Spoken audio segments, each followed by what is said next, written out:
Oi, gente! Na aula de hoje, assim como nas duas próximas, a gente vai falar um pouco sobre dinâmica impulsiva. Basicamente, isso vai ter relação com colisões, com explosões, com coisas sendo empurradas e esse tipo de coisa, tá bom? Então, para começar, vamos entender tudo que a gente vai conseguir compreender usando esses conceitos novos, todas as situações que a gente vai entender. Então, a gente vai entender, por exemplo, o decaimento de átomos, a gente vai entender o que acontece num jogo de bilhar quando você acerta uma bolinha na outra e faz ela ir exatamente para onde você quer que ela vá, qual é o jeito que você tem que acertar ela para que ela caia no buraco. O chute que os jogadores de futebol dão em bolas, como é que funciona.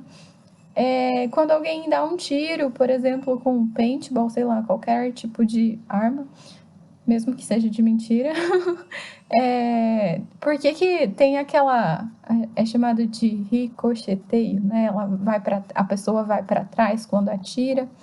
E até mesmo fogos de artifício, por que eles vão para os ladinhos, assim, desse jeito, e não de alguma outra maneira. Tudo bem? Então, basicamente, o conceito principal que a gente vai falar é a quantidade de movimento. A quantidade de movimento a gente vai chamar de Q, e ela está relacionada com duas grandezas. Então, a quantidade de movimento é o produto, né, o resultado da multiplicação entre a massa e a velocidade de um corpo. A velocidade é uma grandeza vetorial, como a gente já sabe, e a massa é uma grandeza escalar. Então, quando a gente faz massa vezes velocidade, a gente vai ter uma grandeza vetorial. Portanto, quantidade de movimento tem para onde, tem direção e tem sentido, ok? A quantidade de movimento, então, como é massa vezes velocidade, vai ser quilogramas vezes metro por segundo. Massa em quilogramas e velocidade em metros por segundo. Então, unidade de medida, lembra que o colchetinho significa unidade de medida da quantidade de movimento é quilograma vezes metro por segundo. Ok? E se a gente pensar que essa quantidade de movimento varia, o que a gente pode pensar? A massa de um corpo, normalmente, né, se a gente estiver falando de um mesmo corpo, ela vai se manter constante. E aí a gente pode pensar, por exemplo, em alguma coisa que acelera ou em alguma coisa que freia, o que muda é a velocidade na maior parte dos casos. Então, normalmente, quando a gente está falando em variação da quantidade de movimento, isso vai ser igual a massa vezes a variação da velocidade. Isso se aplica, por exemplo, a colisões de carros ou a própria situação da mesa de bilhar que a gente acabou de falar, mas para outras situações não vai ser bem assim, né? Vai acontecer casos em que a massa pode sim mudar, se a gente pensar, por exemplo, no caso dos fogos de artifício. Vai cada pedacinho para um lado, né? Ou de uma bomba, né, que explode, vai cada pedacinho para um lado também. E isso pode mudar a massa, dependendo da situação que a gente estiver falando. Mas aqui, vamos simplificar, né? A gente está na primeira aula, vamos falar de coisas mais simples. Então, quantidade de movimento está relacionado com massa e com velocidade. Então, se a gente pensar, por exemplo, por que um acidente que envolve um caminhão costuma ser muito mais grave? Porque a massa dele é muito maior. Então, se a massa é maior, a quantidade de movimento é maior. Porque acidentes com carros em alta velocidade também costumam ser mais graves. Porque se a velocidade é alta, a quantidade de movimento é grande. Tudo bem? E a quantidade de movimento, muitas vezes, ela é chamada de momento linear. E momento linear é o jeito mais formal, diríamos. Na física mesmo, a gente chama mais de momento linear do que de quantidade de movimento. E o momento linear, normalmente, a gente representa por P em vez de Q. Mas, no fundo, é a mesma coisa. A gente só usa momento linear para diferenciar do momento angular, que no ensino médio a gente não costuma aprofundar muito, mas se vocês forem para uma área de exatas, mesmo na faculdade e tal, aí vocês vão falar mesmo em momento linear e momento angular, tá? Só por curiosidade. Mas vamos focar aqui na quantidade de movimento. Tudo bem? O que nos diz a equação fundamental da dinâmica, o princípio fundamental da dinâmica, a equação mais importante de todas, junto lá com a força restante igual a massa vezes a aceleração. No fundo, elas são a mesma coisa. Mas, enfim, a nossa força resultante, então, vai ser igual à variação da quantidade de movimento dividido pelo tempo. E aí, lembra, se a massa for constante, a variação da quantidade de movimento é massa vezes variação de velocidade. Então, fica massa vezes variação de velocidade dividido por variação de tempo, e variação de velocidade dividido por variação de tempo é aceleração. Então, no fundo, isso tem tudo a ver com a segunda lei de Newton, força resultante igual a massa vezes aceleração. Mas um pouco mais geral, porque isso aqui a gente consegue usar para situações em que a massa não seja constante especificamente. Porque a gente está falando da variação da quantidade de movimento e não só de uma massa vezes uma aceleração. Tudo bem? Por isso que ela é ainda mais importante. Então, força resultante em newtons, né? Variação da quantidade de movimento vai ser a mesma unidade de medida da quantidade de movimento e intervalo de tempo é a mesma unidade de medida do tempo. E aí a gente tem um novo conceito que é o impulso. E o impulso é igual a essa variação da quantidade de movimento.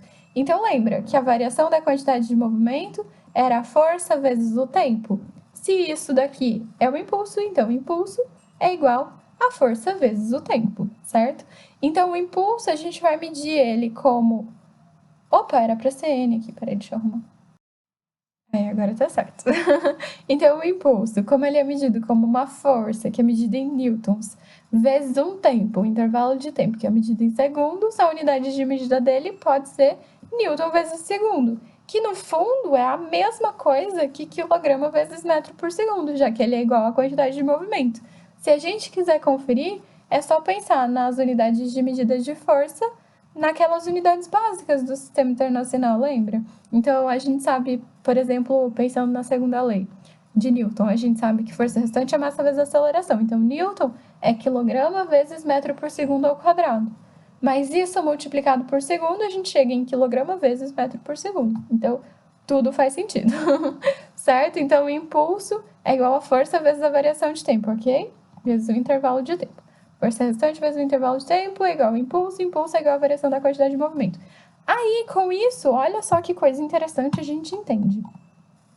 Lembrando que isso só, especificamente essa formulinha aqui, só vai valer se a força resultante for constante, porque se ela não for constante, esse valor vai ser cada hora diferente, e aí não tem como eu substituir só um valor aqui, porque eu não sei qual é o valor o tempo inteiro, né? Então, lembra que essa fórmula só vai valer se a força resultante for constante. Mas, mesmo assim, a gente consegue entender por que é tão importante e por que todos os carros agora, atualmente, vêm com airbag. O que acontece? Vamos pensar. No caso de uma colisão, o veículo bateu, a pessoa estava numa velocidade muito alta lá dentro do carro, ela tinha uma quantidade de movimento muito grande, certo? A hora que ela bate, normalmente ela vai parar logo em seguida que ela bate. Então, a gente tem uma grande variação da quantidade de movimento. A inicial era aquela grandona e a final é zero normalmente. Então, o número grande menos zero é esse número grande. Então, o impulso que age sobre a pessoa, sobre o carro, sobre todas as coisas que estão ali dentro, vai ser muito, muito grande. Então, o que a pessoa sente? A pessoa estava lá com velocidade constante, mais ou menos constante. A hora que ela bate, ela sente como se estivesse sendo jogada para frente, né? A gente já falou sobre isso, é o princípio da inércia. Na verdade, ela não é jogada para frente, mas para ela é como se fosse. E a hora que ela é jogada para frente, qual é o grande perigo? Ela pode acertar a cara aqui no painel e machucar muito feio, ou no próprio vidro. Então, o cinto de segurança já ajuda nessa questão de segurar e ir para frente. E o airbag, onde ele entra nessa história? Então, aí é que é a parte importante do teorema do impulso. Se a gente pensar que esse impulso é muito grande, e isso é igual à força resultante, então seria a força entre a pessoa e onde ela trombou, né? Multiplicada por um intervalo de tempo, a gente pode pensar que se esse intervalo de tempo em que a força está agindo for aumentado, por exemplo, pela interação ali da pessoa com uma coisa que não seja totalmente dura, né, que deforme um pouquinho ali, porque tem ar dentro, né, no caso do airbag. Então, se eu tenho um intervalo de tempo maior, para eu chegar no mesmo valor de impulso, que depende daquela condição inicial, lá da velocidade que a pessoa tinha no começo dentro do carro, se eu aumento o intervalo de tempo, a força resultante diminui. Então, se o tempo de interação é maior, a força que essa pessoa vai sentir é menor. Se é muito rápida essa interação, a força que a pessoa sente é muito grande, daí ela pode se machucar muito feio. Então, o airbag tem essa intenção de... A gente pode imaginar que é como se fosse amortecer, porque se aumenta o tempo de interação, a força vai diminuir. E aí, isso também define o tipo de cinto de segurança que vai segurar a pessoa, né? Se a gente tem um cinto de segurança que vai fazer uma força muito grande, também tem risco de machucar no contato ali entre o cinto e a pessoa. Então, o ideal é que o intervalo de tempo seja prolongado ali para que essa força sentida seja pequena. Mas, ao mesmo tempo, não pode ser muito prolongado, porque senão ele não vai segurar o suficiente, né? Mas, enfim. E o que vocês acham que acontece se a força resultante não for constante? Eu não posso usar essa fórmula se a força resultante não for constante. Como é que eu calcularia o impulso para o caso de uma força resultante que varia? Aí a gente teria, caso a força resultante variasse com o tempo, com certeza a gente precisaria de um gráfico de força resultante em função do tempo para a gente ver como que essa força varia com o tempo. E aí, a gente querendo calcular um certo intervalo, por exemplo, vamos supor que a gente quer saber o impulso entre o instante t1 e o instante t2. Então, o impulso vai ser igual à área que existe embaixo da curva, nesse caso, essa curva vermelhinha aqui, mas ela poderia ter qualquer formato, dependendo de como fosse a força resultante. Então, é a área entre essa curva vermelha e o eixo do tempo.